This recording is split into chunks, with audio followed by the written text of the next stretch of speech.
एकदम प्रेम से तो कहे के मुआ लू नजरिया के पास से कहे के मुआ लू नजरिया के पास मरही के बाटे मर दो न जान से मरही के बाटे मर दो न जान से मरही के बाटे मर दो न जान से कहे के मुआ लू नजरिया के पास से कहे के मुआ लू नजरिया के पास कहे के मुआ लू नजरिया के पास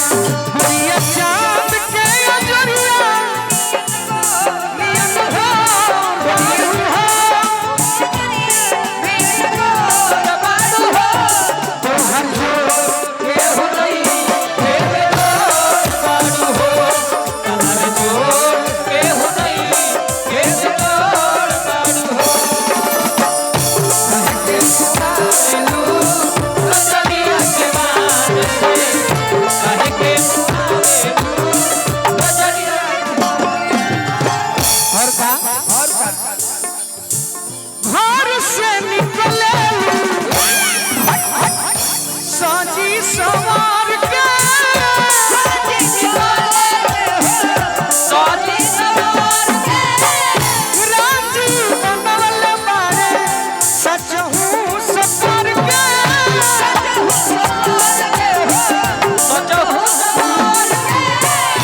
राजी बनवल बारे सच हूँ सफर के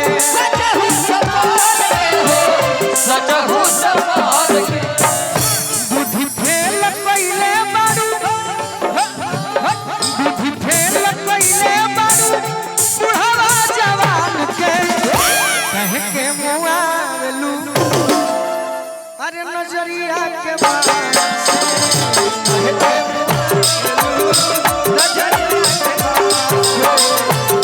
के मुआ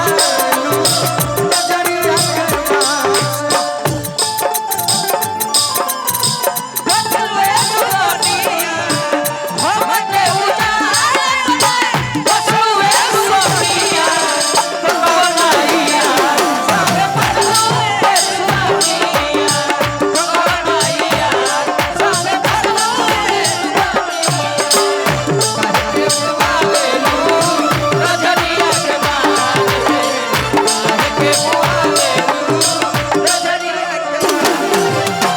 कोई सारा नाई जाई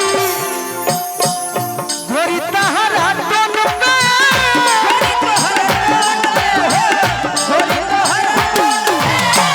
चाँद के भी मिलल बा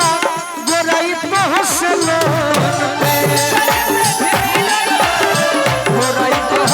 अरे चाँद के भी मिलल बा गोराई पहुँचलो अपना तू बोलू के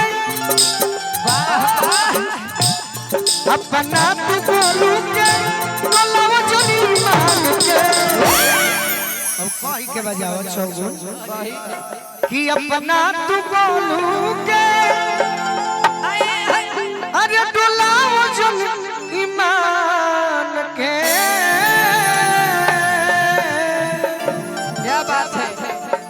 काहे के मुआ लू